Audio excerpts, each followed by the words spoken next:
2 Chronicles 35. Josiah celebrated the Passover to the Lord in Jerusalem, and the Passover lamb was slaughtered on the 14th day of the first month.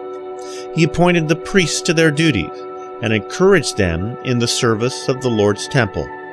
He said to the Levites, who instructed all Israel, and who had been consecrated to the Lord, "Put the sacred ark in the temple that Solomon son of David, king of Israel, built. It is not to be carried about on your shoulders.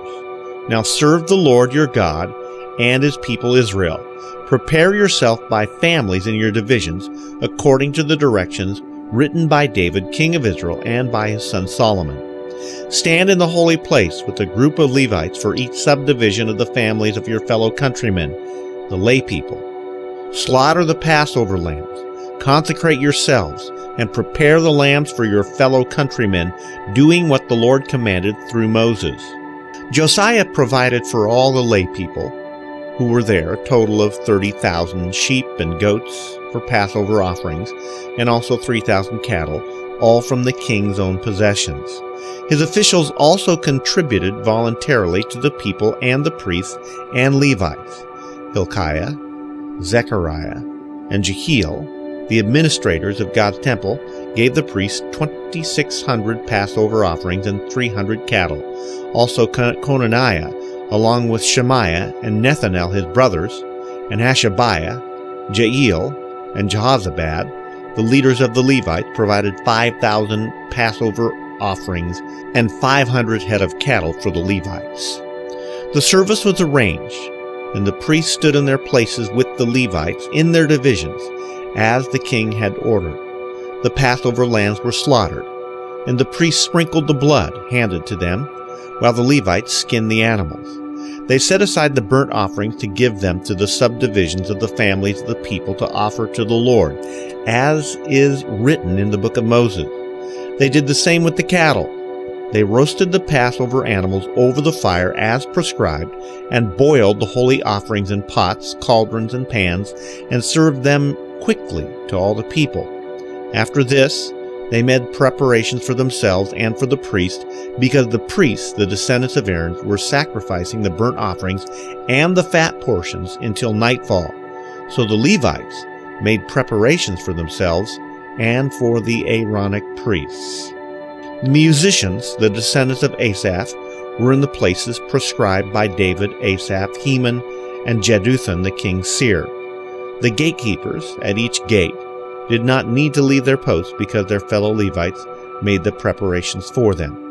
So, at that time the entire service of the Lord was carried out for the celebration of the Passover and the offering of burnt offerings on the altar of the Lord, as King Josiah had ordered. The Israelites who were present celebrated the Passover at that time and observed the feast of the unleavened bread for 7 days. The Passover had not been observed like this in Israel since the days of the prophet Samuel, and none of the kings of Israel had ever celebrated such a Passover as did Josiah with the priests, the Levites, and all Judah and Israel who were there with the people of Jerusalem. This Passover was celebrated in the 18th year of Josiah's reign. After all this, when Josiah had set the temple in order, Necho, king of Egypt, went up to fight at Carchemish on the Euphrates, and Josiah marched out to meet him. But Necho sent messengers to him, saying, "What quarrel is there between me and you, O king of Judah?